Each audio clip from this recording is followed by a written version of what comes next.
Okay, picture this.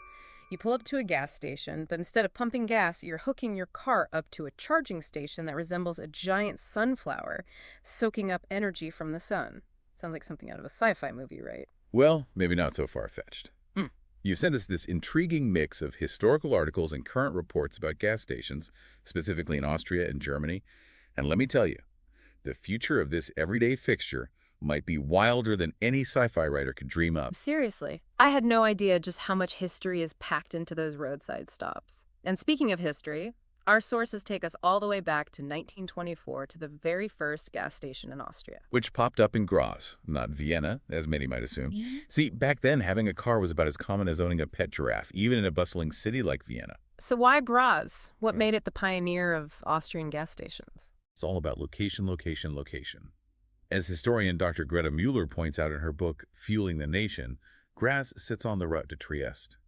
Back then, Trieste was a major port city, a gateway to the Adriatic Sea. So even before mass car ownership, goods and people still needed to move through Graz. So the infrastructure for refueling, even in its early stages, popped up where the traffic was. It's fascinating how these seemingly random spots on the map become significant because of their position on a route. Exactly. Now, get this first Austrian gas station, it had a 5,000-liter tank, which doesn't sound too shabby, right? Except, according to a local newspaper article from the time, residents actually protested when plans for a 15,000-liter tank were proposed. Wait, seriously? They were up in arms about a bigger gas tank? That's wild. I mean, today we're complaining about the price per liter. Imagine the uproar if someone suggested tripling the side of a gas station now. It shows how drastically our perception of cars, and by extension gas stations, has shifted. Back then, they were seen as a potential nuisance, a disruption to the existing order. And this brings us to another fascinating story unearthed from your sources, the story of Bertha Benz. You know, the Carl Benz's wife? Oh, right. The woman who basically took the world's first road trip. That's 1888, right? Way before our friends in Graz were even thinking about 15,000-liter tanks. According to historical accounts, Bertha Benz made a pit stop at the Stadtapotheke in Weislach, Germany, a pharmacy. And what did she fuel up with? Ligroin, a petroleum distillate primarily used, get this, as a cleaning fluid. You're kidding. So the first road trippers were cruising around on the equivalent of glorified cleaning products? Right. That's incredible. Isn't it? And it highlights something crucial about the early days of the automobile. These weren't just car enthusiasts. They were pioneers, innovators who refused to wait for the infrastructure to catch up. They adapted, they improvised, and in doing so, they paved the way for the world we know today. It's a spirit we see reflected even now, wouldn't you say, with the rise of electric vehicles. It's funny how those early parallels pop up, right? Like trying to find a charging station on a road trip today, it can feel like you're on a treasure hunt. Just like those first drivers searching for a pharmacy that stocked Ligroin. It really is. And, that whole evolution, we can actually trace it through the changing face of the gas station itself. Our sources detail this really interesting progression, from those makeshift fuel stops to the gas stations we know today. There weren't always these sprawling complexes.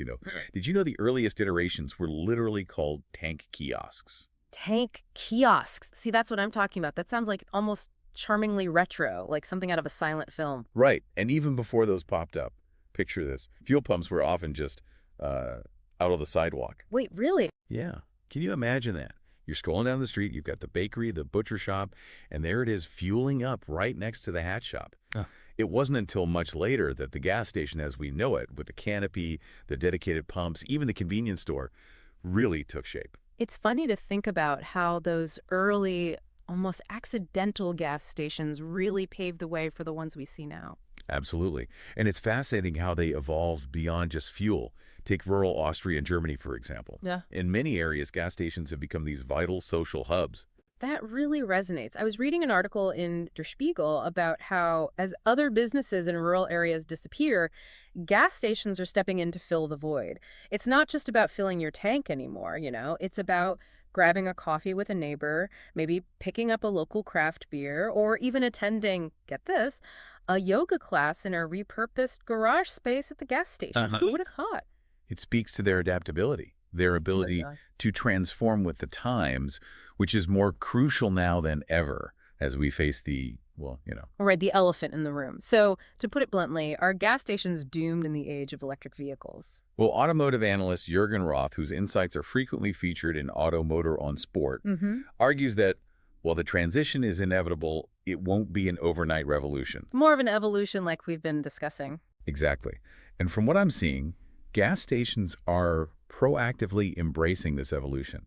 I mean, take a look around. Many are already incorporating electric vehicle charging stations, diversifying their offerings to cater to a wider range of needs. Plus, let's be honest, the real estate they occupy, that's not going anywhere. Someone will find a use for it, even if it's not pumping gas. But you know what's interesting? You sent over all this research, and several articles mentioned gas stations in pop culture.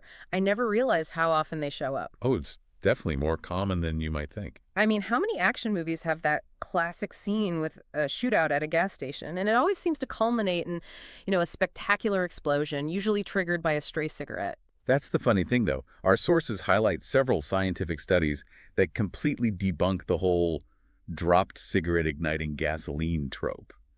Turns out it's surprisingly difficult to ignite gasoline that way in real life. You're kidding. Talk about a reality check for Hollywood.